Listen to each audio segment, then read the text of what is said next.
Akademiks. Can't ride no Chat and this one is I'll give y'all heads up. This is a Drake source. Drake did respond to this, and I think it's good enough that I could disseminate to the world. Anyway, remember a video that I did on stream reacting to the Joe Budden podcast, saying that Drake's issues maybe with JayZ may have came from Drake's relationship with Beyoncé. I'll play this video. Here we go. Anyway, apparently like Drake helped work on Beyonce's house album, and then he drops an house album before that. By the way, I was repeating rumors that people have said that Jay might have an extra incentive to shit on Drake because there's rumors that Drake tried to step on the rollout of Beyonce's house album. You get what I'm saying? When he dropped Honestly Nevermind. I'll play the clip and then I'll tell you what Drake said, and then I want to hear what you guys say Friday. That's what people were saying. You know what I'm saying? I don't know if that's a thing. No, a lot of these whole pow-pows come from Drake. You worked on the Beyonce house album. And then you did a house album. And did a house album and dropped it right before hers. And they ain't like that. Like, I wouldn't like that if I'm them. I wouldn't. Because you got to understand, we're dealing with the power part of money, power, respect. That's the part that we have to focus on. People with power are going to exert it now, like when this much is at play. So, yeah, I don't think they like that shit. I don't know what's behind it, but they ain't like that move, that little house album after you worked on my shit. Hell no. I also got a little bit of tea. Spill it. Come on now. It's hot tea. Oh, we're ready. I'm sure you got the straw? You put a little more water in it. You can water down the tea. I mean, Cam and them kind of alluded to there being something behind the scenes at play between the parties involved. And I don't know if I got the same tea as him.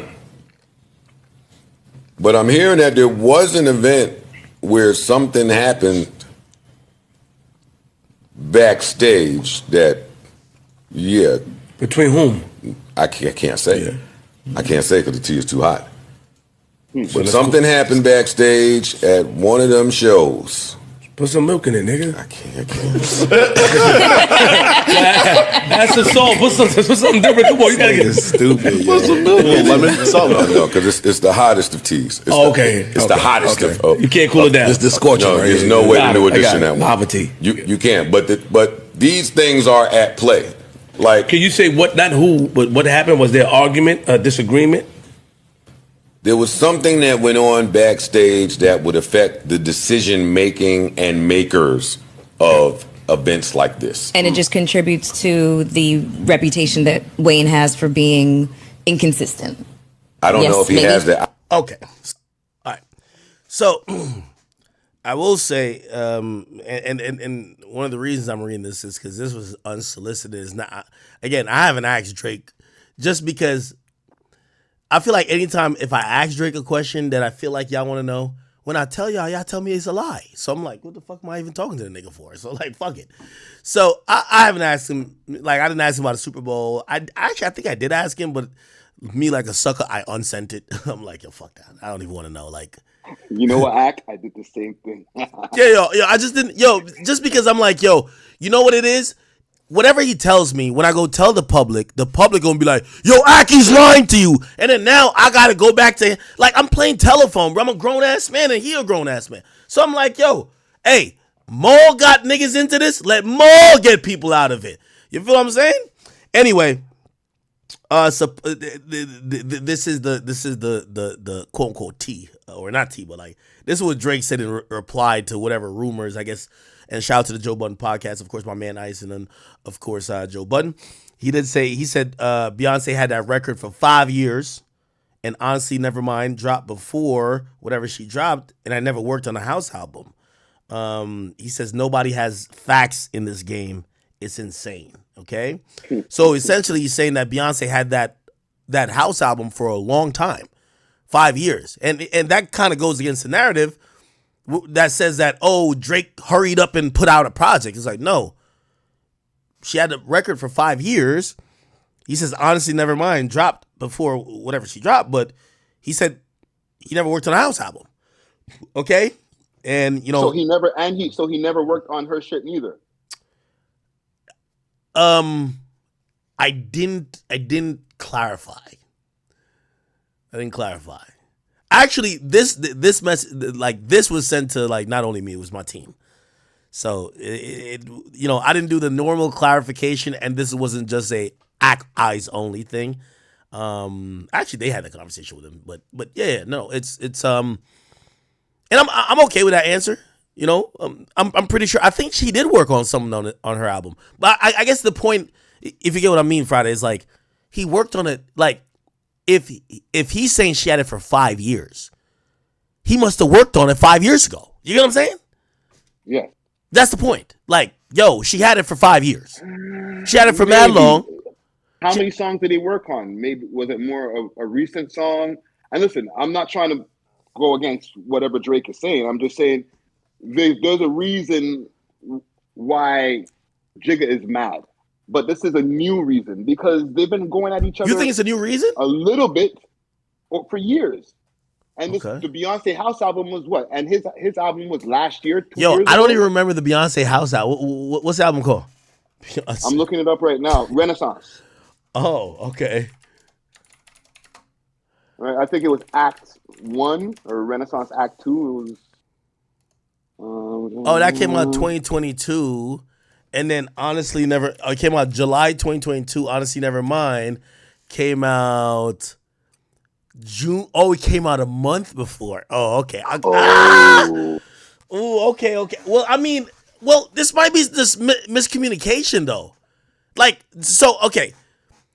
Here's the thing, and by the way, when people ask, yo, this is why, like, these days, I don't want to, you know, again, I'm starting to just dwindle down on it. You know, first of all, I'm Big Act. I really don't need to tell y'all I'm talking to Drake or whoever. I could just rant, and I could diss anybody I want to, and it's still gonna go viral. I don't need to be saying, when I say Drake tells me something, it's to give you an official source.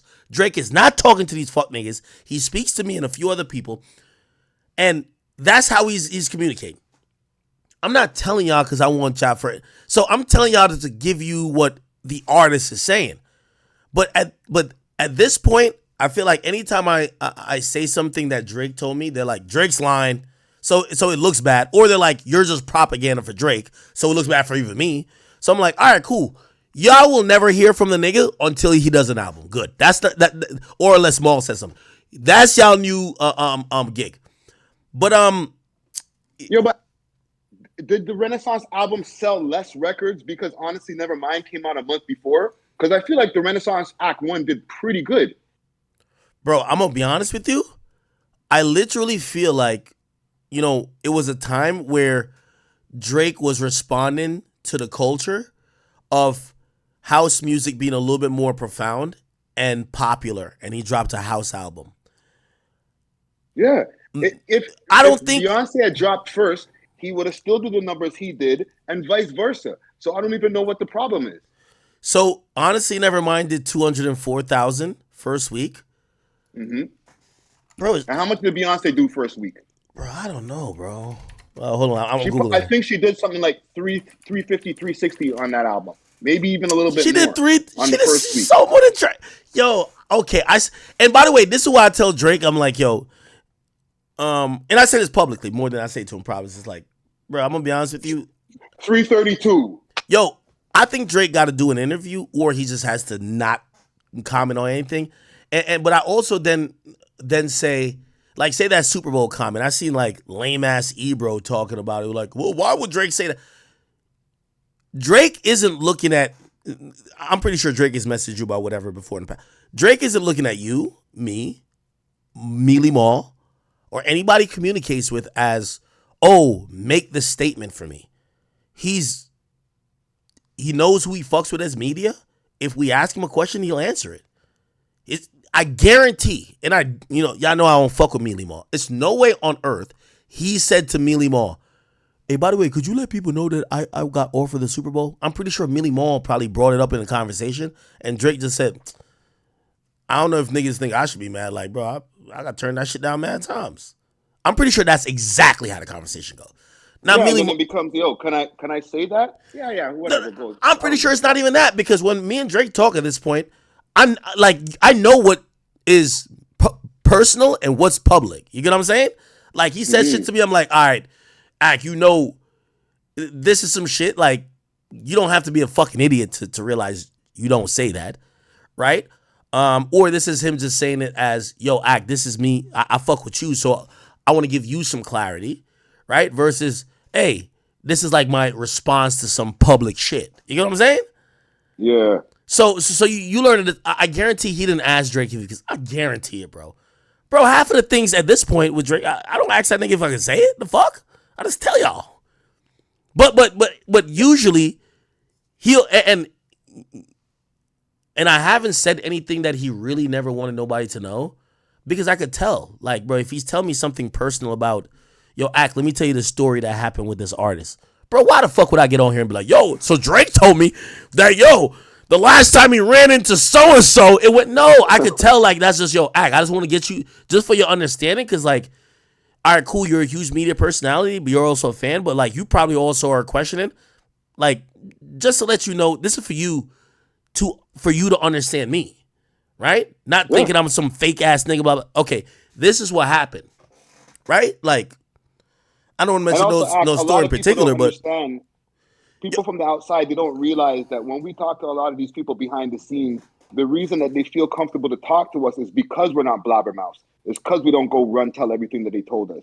Yo, when I always tell people when me and Drake first started like communicating, bro, he used to be unsending everything. Like, you could tell he was just like, yo, bro, you're the feds. Real talk. Yeah. Now at this point, bro, a lot of even the things I discuss on air, like, I know why certain guys don't like him. Like, for real. I know what at least his side, their interaction was, but he didn't say, Ak, go tell the world. Now, I'm not going to call nobody's name, like, but I know half of these niggas who have either sneak dissed him or they've fell apart. Like, he's explained most times voluntarily, just like, yo, bro, and so I seen you talk about that, or because Drake watches everything. It's like, I seen you talk about that. That guy is blah blah blah blah blah blah blah. I'm not gonna get on stream and be like, well, Drake told me. You get what I'm saying? But obviously, if he like says, and that's why I can't even blame Millie Mall. If he had told me something about, like, yo, he got offered by the Super Bowl. Now, that's what I'm saying, that I think, sometimes Drake might have to be cognizant, because people you associate with, like Millie Mall, is just thinking, because he's talking the shit. Man, what y'all talking about? Drake don't give a fuck about that nigga. He been offered the Super Bowl 5 times. Oh, we didn't know it was that. Oh, shit. Oh, my bad. I shouldn't have said that. So he's not telling Millie Mall to say it, but Millie Mall knows the information because he talks to the dude. But that's why I also get. We also got to know, saying certain things on a podcast, on a public platform, that is behind the scenes information that nobody else will have, no other platform will have, is going to turn you the fuck up. You know that. No, of course. And that's what I've always told people. I'm like, I talk to Drake. Like, bro, he's told me things that if I ever wanted to fucking, like, just be like, yo, we're going super duper viral. We're super duper viral. But you learn, well, I learned to, like, all right, bet. So if, like, for example, like, okay, when he was dropping Family Matters, bro, he knows I'm asking him in the context of, yo, I'm out right now. Should I stream tonight? Like, is we popping off tonight? Like, that's what's happening? Mm-hmm. He was even guarded with that info until he was just like, yo, bro, just hop on stream in 30 minutes, yo. It's going to be a good night. I'm like, all right, bet, I get it. Because you know what? He knows when Kai Cenat calls me, and he didn't talk to Kai that night. Kai Cenat calls me because the clip went viral quickly. I tell Kai, yo, Kai, stay on stream. Right? That's not like a PR thing. That's just him, bro, he don't talk to many people. But this is why I also get to the point of, and I wonder what you think about this. I do think that he's going to have to speak through either an interview or just get on your live or your radio show and just speak, because what's happening now is that everything that is involved with you, they take it the wrong way. Like, the question is, well, why would Drake want to send somebody go say that he got offered the Super Bowl? He must be really mad that Kendrick got. No, that's not what it was. Nigga asked him about Kendrick. You know what I'm saying? So I do think that, ultimately I benefit from that, right? Like if Drake don't talk to most of these niggas, but he talk to me, I benefit from it. But I also understand how it hurts him. So like that's why even now I encourage him to speak for himself. Like, yo, bro, just hop on your music or your radio show, and even if it's 10 minutes, like speak from your own words. On the We Love Hip Hop podcast, Yeah, or shit, hop on with, I don't care where it's at. You know what I mean? Because what happens is a lot of times people get info, like for example, right? I just said this Beyonce shit, which is like Drake didn't tell me to go tell y'all, but like I don't think that's like some private conversation. I'm gonna be honest with you. That's me making that decision, right? Like first of all, he messaged an account that he knows other eyes see. He knows this is our new, like he knows how to just talk to me if it's just me. And I'm like, yo, he's just clarifying something to us. And I guarantee, I get it. Okay, so that clarification, I'm talking to Friday, the most lit Canadian media member out right now. Cool, we're talking about Drake, we're talking about The Weeknd. Beyonce comes up, oh, let me just clarify this that Drake said. Did Drake say it now? Fuck no. You know what I'm saying? He'd probably be cool. He never said ever say something publicly. He'd probably be cool with me not saying nothing at all. But me understanding. But here's the thing. For me, it's important to counteract some of the narratives, right? Because, Joe Budden gets on his podcast and shouts to Joe, media great. He hears something. Ice hears something. Well, the direct artist tells me something else. The other way of him doing it is him just getting on his social media and just throwing it up on a story like, yo, just posting a clip and be like, cap. You know what I mean? But that's just not. That looks defensive. That looks very defensive to do something like that, though. And that means you're listening to every single word that they're saying over there on that couch in New Jersey. Yeah, so you don't want to look like that. And the only reason why it looks everything is, that's why I say I want Drake to speak for himself a little bit more now, is because we're in a time they're trying to make everything with him look bad. For example, yo, Kai Cenat got a song from Yachty. Nigga, Yachty told me, he said, yo, I have this.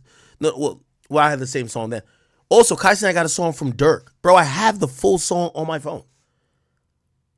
I didn't get it from Drake. You know what's so funny? Drake has never sent me a song. That's what people don't realize. Drake has never said, here's a song. He's told me songs about to come out. But usually of course, I have leaks at every label if I need to.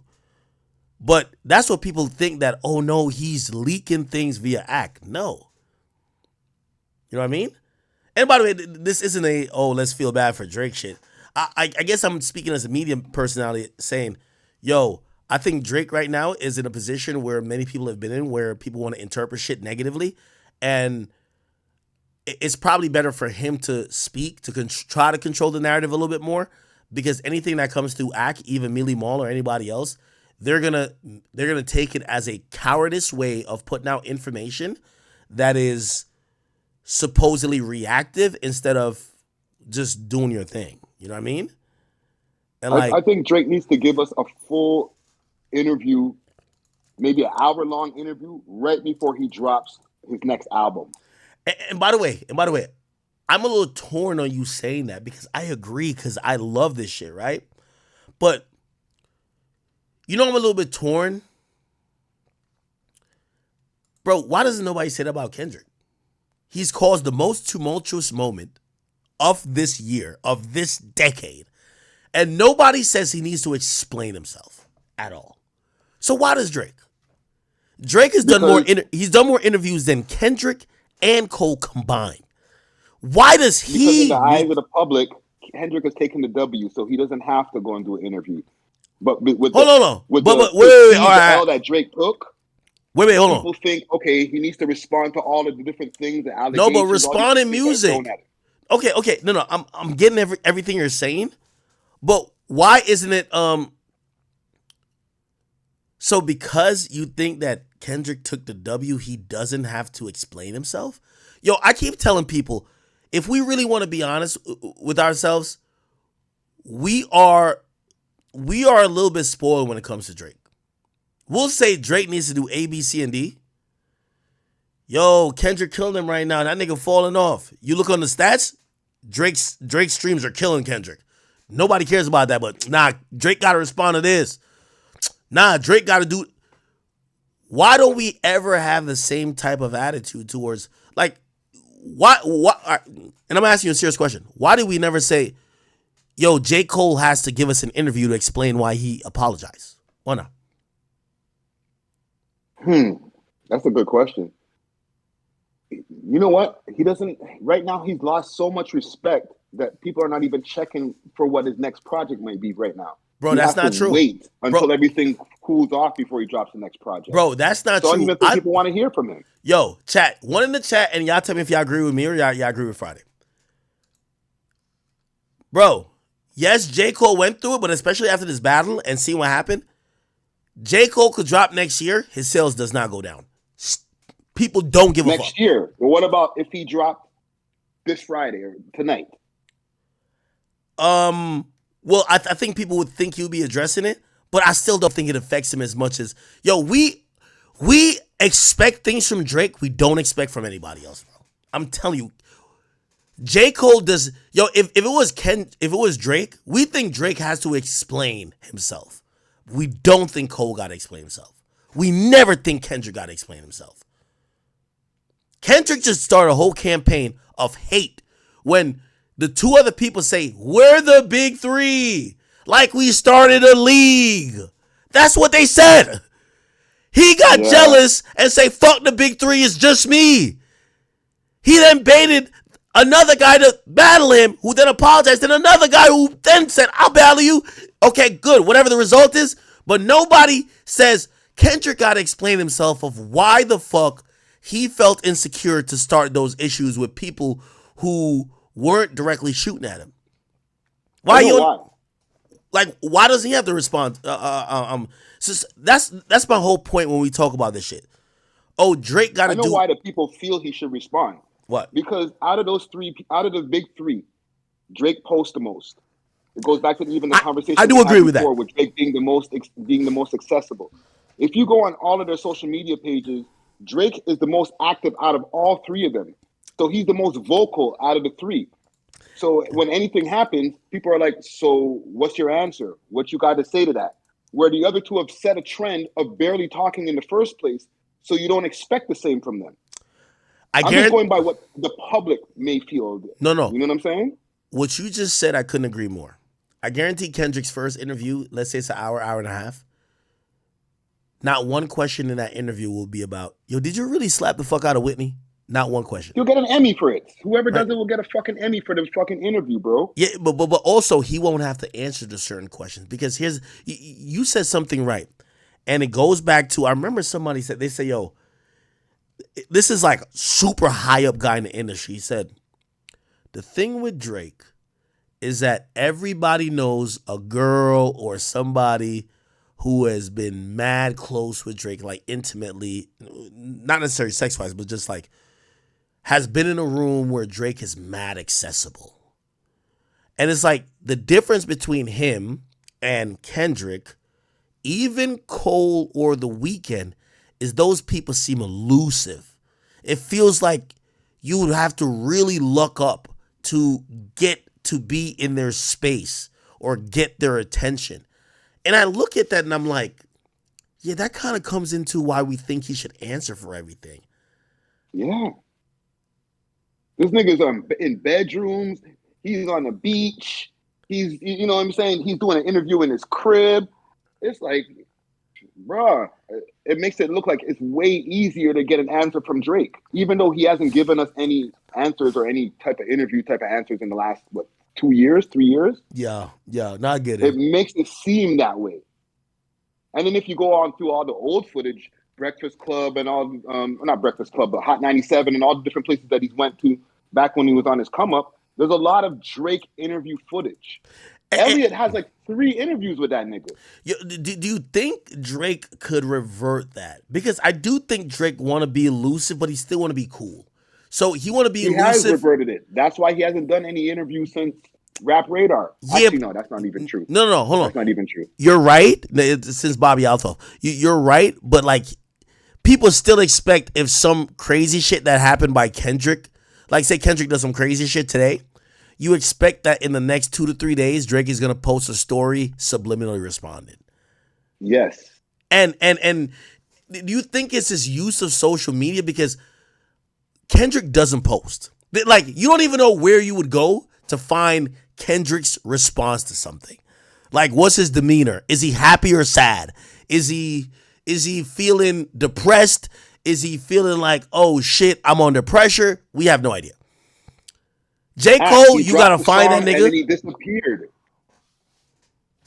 Yeah, J. Cole, you gotta find him on a bike trail. Yeah. Do you think that Drake could almost restore that mystique in a sense? And how does he do it? Does he just stop posting on the gram? I was thinking about, I'm like, yo, if after he dropped the Hard Part 6, he never posted anything more till now. Let's say now. So remember that happened in May.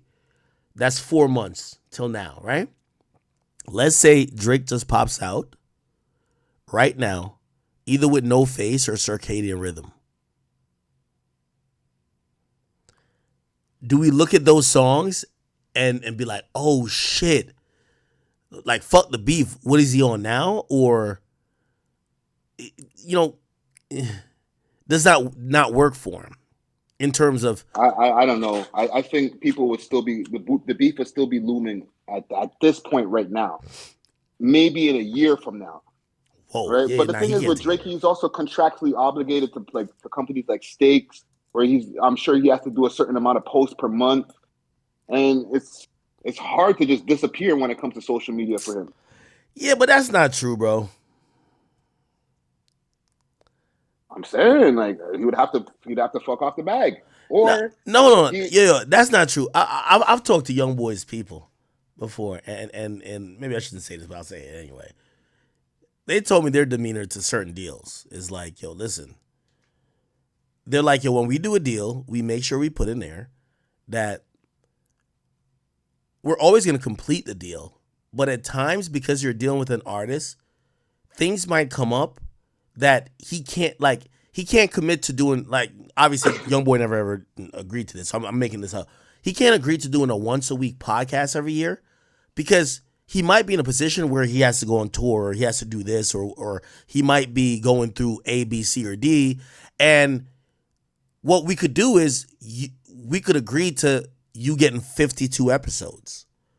We don't know if it could be every time y'all want it, like an Akademiks could do, right? Because that's Akademiks' job. He's an artist. So I do think that Drake's deal and the leverage he has is malleable enough where he says, yo, cool, I'm still going to give you a radio show where I appear on for 17 times out of whatever period. But also, if I need to go disappear to keep my aura, my mystique up, I could disappear for 7 months without me torpedoed in these deals. Like, you think that if Drake missed 1 week of Stake promotion is over or 1 month? I think Drake could, if he says to them, hey, we're going to put this deal on pause, I'm going dark for the next 6-7 months. They're going to be like, all right, we'll pick it up in 6-7 months. It's Drake. You don't think so? Well, maybe it goes back to, the conversation that we were having a while back. Maybe that's what he needs to do. He might need to go dark. Put the black screen up on his Instagram and be like, I'm off this, guys. I'll see y'all in 6 months. This is what he wanted to do originally, Ak. He was saying he wanted to go on a vacation. When is this vacation happening? Yo, I feel so bad for Drake because he's been working like a dog, bro. Oh, my God.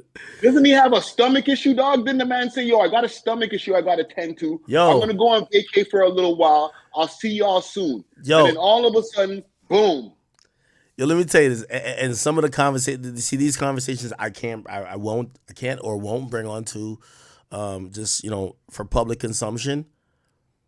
But me and Drake have talked about how laborious this has been in terms of all the work he did before, dropping all them albums, going on tour, then doing an extra leg tour, and he was about to take a break, and then this beef comes, and he's so dialed in, and like I'm telling you, it's one of those. It's one of those. Like, yo, he had to really lock in. And here's the thing, cool. It's still not. Oh, all right. Well, the battle is over. Let me go on a vacation. That nigga's still at it.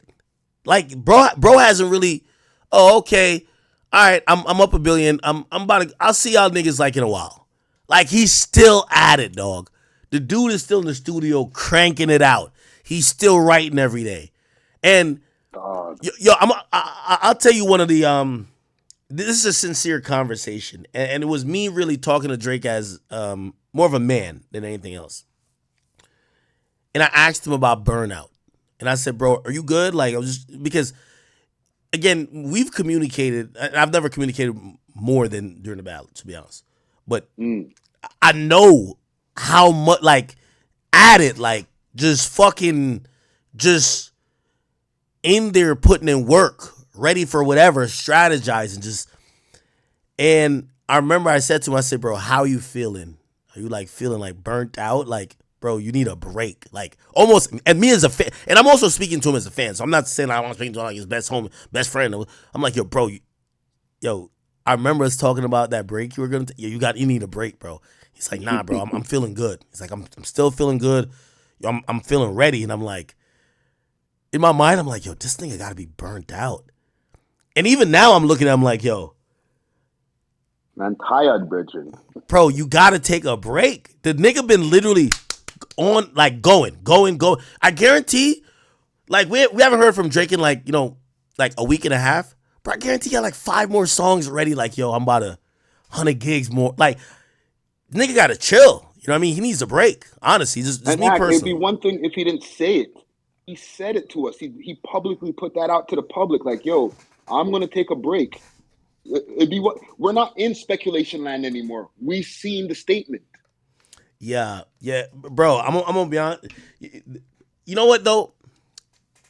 But that's what I do admire about him. Like, from a fan level, it's like, bro, if I'm in my 15th year and I'm a legend, I'm like, literally, I'm gonna be on one hand when you talk about the top 5 rappers of all time and top 5 successful rappers of all time. Like, they did a stat that, like, yo, his discography based on, like, its success is greater than ever. Well, actually, streaming success. So I guess it's in post, because streaming really started like after like 2014.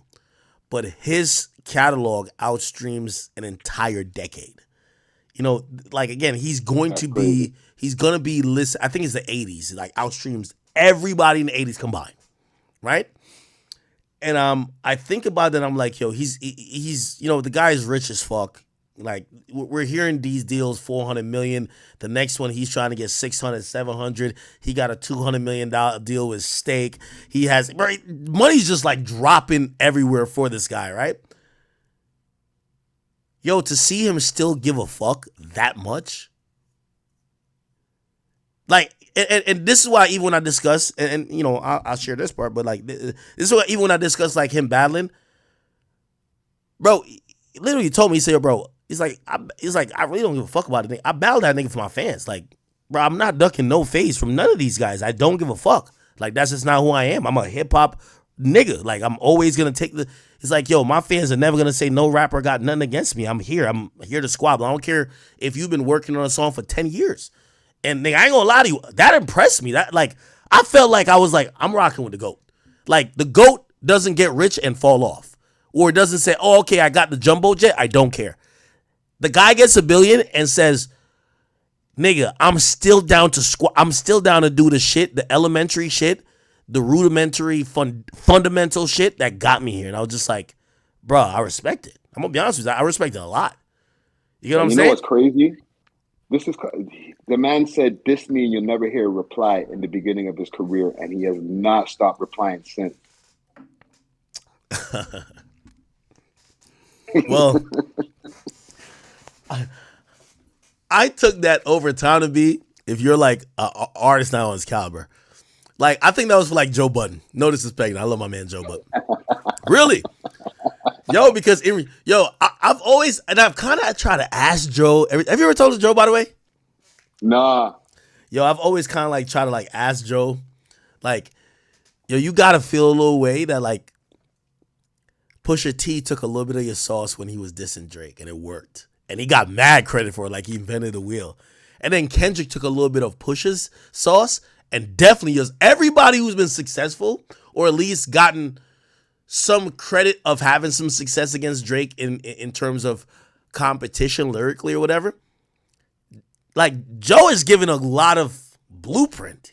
It's just that when he did it, Drake was just like, Drake just clowned him out, man. Like, he's just like, yo, man, who gives a fuck about this guy? You get what I mean? But like, these I'm not a one-hit wonder. They all know my stuff. Yeah, man, he clowned him out. But like, go listen to Wake, go listen to some of these tracks, and you're gonna see a lot of like Kendrick Euphoria. It's no way Kendrick wrote Euphoria without listening to Joe Budden's diss song in the last week or two before he wrote it. Reason being, Joe eloquently put out certain themes and certain things that he could go down those routes to try to attack Drake. Drake didn't bite at all though, so like he never got to do it, right? Like, and by the way, Joe even admitted, I think he said that he knew certain stuff that later got brought up that he was holding as like, yo, this is a kill shot, but Drake didn't engage. But which makes it a really smart move. It's like, if I really engage with you, nah, I'm not gonna give you that look. You know what I mean? Yeah, but then he would have amplified him if he had engaged at that time. Yeah, and then but Kendrick comes with it, and you can't ignore Kendrick. But he's hitting you. I'm not saying, Kendrick obviously is a master of what he does too. I gain a lot of respect for Kendrick during this battle. Obviously, I do feel like, he capped about a bunch of stuff, but you can't be in hip hop and be like, oh no, we only love the truth, because come on, that's why I fucked your bitch, you fat motherfucker. Apparently, you never fucked Faith. You know what I mean? Apparently, yeah. Right? So like, lying and a good lie is great. You know what I mean? Like, yo, bro, if you got a girl, I'm gonna say I fucked her, right? If you, you know what I mean? If your chain got snatched, I'm gonna say my man's did it, right? So, what did Charlamagne say? Nobody cares about the truth if the lie is more entertaining. Yeah, and I think that's why I kind of look at it and I'm like, Kendrick was a great strategist during this battle. I gotta give it to him. I gave it to him too. You know what I mean? You know what? I just had an epiphany, about somebody said 36 in a karate class. Bro, I actually got the picture of JayZ being 36 in a karate class. Y'all want me to put it up now?